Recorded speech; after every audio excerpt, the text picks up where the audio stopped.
Typhoon Haiyan resulted in a tragic loss of over 3,000 lives in Tacloban City and tremendous losses in infrastructure and assets.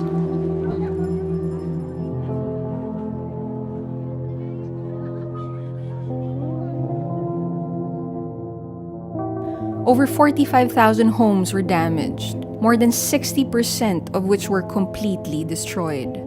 One-third of completely destroyed homes belonged to the urban poor. Over 950 households were forced to live in tents throughout the city.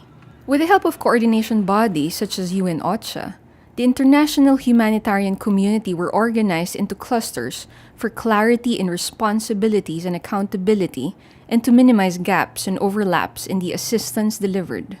Private foundations and aid organizations helped by rebuilding health facilities and schools and by ensuring the welfare of vulnerable sectors: women, children, senior citizens, and persons with disabilities.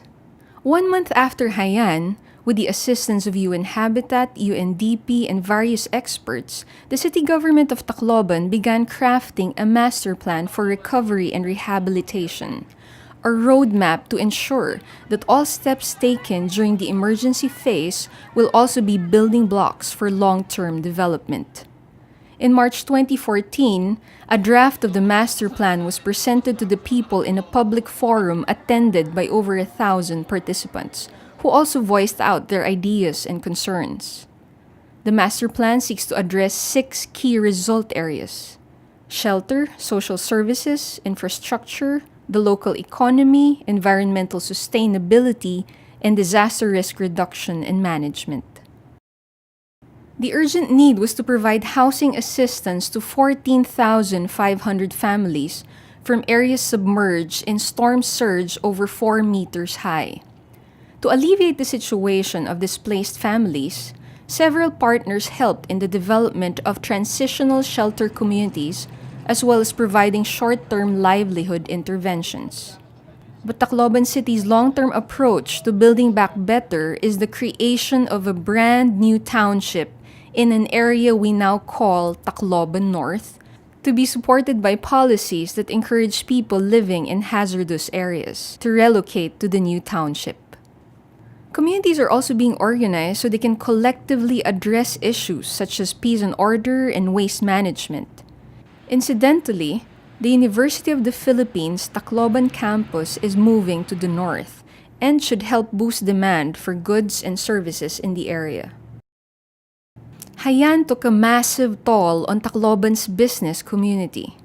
For the city to reclaim its role as the regional center for business and industry, local businesses needed to get back on their feet as soon as possible.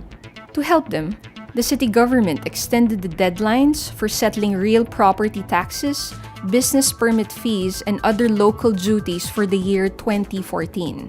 To address the surge in unemployment, development partners brought agriculture, fisheries, and skills-based livelihood.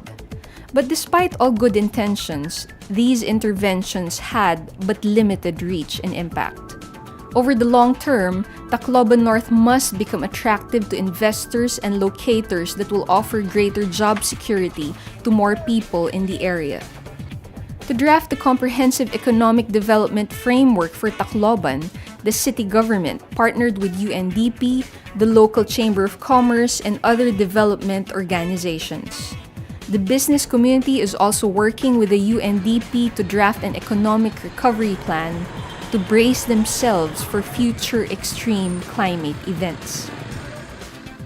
Tacloban's 2 greatest infrastructure challenges are coastal protection and sustainable water supply. Both have a great deal to do with climate change adaptation. For coastal protection against surge and tsunami, the Japan International Cooperation Agency has submitted a design for a tide embankment system. But to provide an alternative approach to coastal protection, a team of scientists from the Netherlands is conducting another study. It is expected to conclude by mid-2016 and will likely recommend a combination of heavy infrastructure and natural barriers like mangrove forests.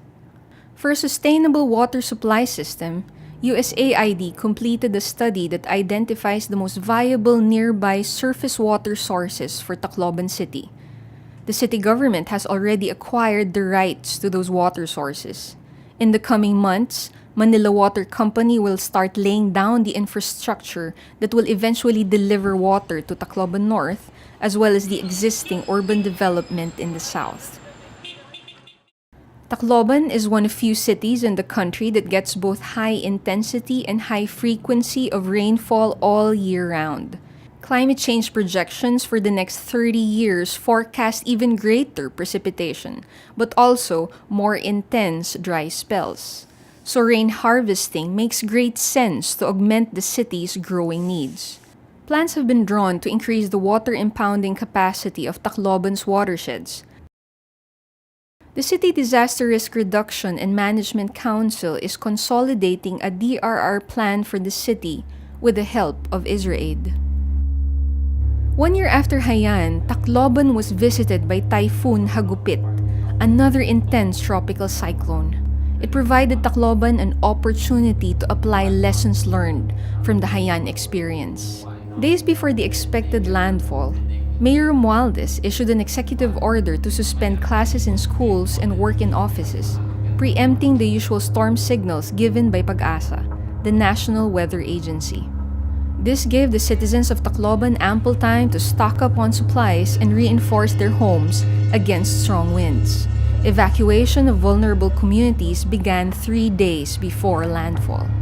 After 24 hours of being pounded by Category 4 winds, Tacloban emerged with 0 casualty. Tacloban is also building a volunteer force of first responders that will also serve to advocate disaster preparedness in their own homes and workplaces. The ultimate goal is a culture of preparedness internalized by every man, woman, and child. To build resilience and ensure sustainable development, climate change and DRR considerations are being mainstreamed into Tacloban City's comprehensive land use plan, expected to be completed and ratified in mid-2016. The process of preparing the land use plan is highly inclusive and participative to ensure that it represents a vision that is owned by the people and not just an output by technocrats. Typhoon Haiyan brought about one of the most massive humanitarian crises the Philippines has ever faced. But after 2 years of witnessing the indomitable resilient spirit of its people and rethinking its development plans to be responsive to new climate realities, Tacloban's future is looking bright. The Haiyan experience showed us that the world can come and work together to see a devastated city rise from the ashes, build back better, and emerge to share its lessons, not just to the next generation of Taclobanons, but also to the world.